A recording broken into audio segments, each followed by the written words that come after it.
what does conditional immortality affirm and deny? And I'm looking at, I remember this article from years ago written by Peter Grice, who, well, I considered a friend, and in fact, for a season many years ago, I was, quite open with to the conditionalist view, and thought, well, it's at least a viable view on the table for discussion, and at a minimum, it's consistent with the basic sort of gospel message that we find in the scripture, and so it shouldn't be ruled out.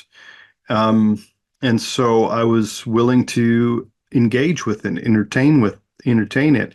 Um, that's not really the sort of focus here, but and certainly the focus of this conversation or this discussion. I do have concerns with conditionalism, but I will say that the nuance, the scholarship, there is a great deal of scholarship that's out there that has motivated the position as a at least academically respectable position that has some exegetical soundness and motivation to it, even if it is not true, or even if it is something that is at one level outside the bounds of what is considered actually orthodoxy. Now, that raises a question about what we actually mean by orthodoxy.